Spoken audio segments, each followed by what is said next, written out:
दुलाराय बर' फरायसा आफाद उदालगुरि जिल्ला हिसाबै ओमफ्राय थांनाय डेलिगेट सिटिंआव ओमफ्राय जोंनिफ्रायनो मोनसे प्रप'जेलखौ होबोबाय थानाय जादों आरो थांनाय समावबो जों होदों जे जोङो दुलाराय बर' फरायसा आफाद उदालगुरि जिल्लाया आन्डार 13नि गथ'फोरखौ लानानै जों गेलेनाय बादायलायनाय फुटबल गेलेनाय बादायलायनाय जों होयो खिन्थु बियो जिल्ला पर्यायावनोल' नांथानानै थायो बेखौ जुदि मिरु लेभेलावबो खुंनो हायोबा साबसिन जायो आरो बियो जोंनि माने गेलेगिरिफ्रा साबसिन मोनसे प्लेटफर्मखौ मोनगोन बे बाथ्राखौ लानानै जों डेलिगेट सिटिंफोराव उद्धापन खालामबोबाय थानाय जादों आरो बेराफारसेथिं सुजित नार्जारी मुंख्लं सुजित नार्जारीनि मुङाव आन्डार 13 फुटबल गेलेहोनाय जायो खिन्थु बेफोराव बाहागो लानाय जों बेबायदि खोब स्कपखौ मोनामोन दा दिनै जोंनि नाजानायाव दुलाराय बर' फरायसा आफादा जोंनि खावलायनाय बादियै सेन्ट्रेलि बेखौ खुंबाय आरो दिनै गोदान गोदान जोंनि माखासे मेलेमजिबिफोर स्पर्ट्स दिगाव खामानि मावग्रा मानसिफ्रा दुलाराय बर' फरायसा आफादखौ निस्सय साजेसन होदों आरो बेबायदि साजेसन आरो अपिनियन बिल्ड खालामनायनि गेजेरजोंनो दिनै दुलाराय बर' फरायसा आफादा बड'फा FC होननाय मोनसे क्लाब दिनै अलरेडि AFA नि आन्डाराव एफिलियेट खालामबाय रेजिस्टार खालामबाय आरो देग्लायनिफ्रायनो निस्सय दुलाराय बर' फरायसा आफादनिफ्राय बे बड'फा FC बड'फा फुटबल क्लाबा आन्डार 13 फुटबल आन्डार 15 बिनि उनाव जिखिनि माने केटेगरिनि फुटबल जायो बेखौ गेलेलांगोन आरो बेबायदि मोनसे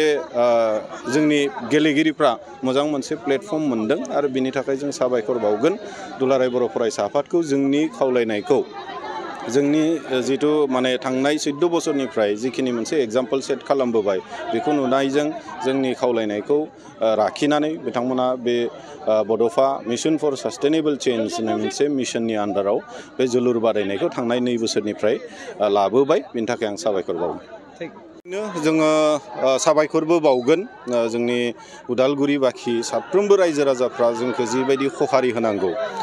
जोङो जिबायदि बिथांमोननिफ्राय हेफाजाब मदद लोगो लालायनायखौ लुबैदोंमोन थिग बेबायदिनो जोंनि एक्सपेक्टेशननिख्रुइबो बांसिन जोंनि रायजो राजाफ्रा दिनै जोंखौ खहारि होदों हेफाजाब खालामदों आरो थांनाय समावबो आं बुंबोदों जे बिथांमोननि बाहागो लानायानो जोंनि दुलाराय बर' फरायसा आफाद उदालगुरि जिल्लाखौ माने बोलो फोरानाय जोंखौ मोनसे इन्सपिरेसन होनाय आरो लोगोसेनो जोंनि गेलेगिरिफोरखौबो मोनसे माने इन्सपिरेसन होनाय होननानै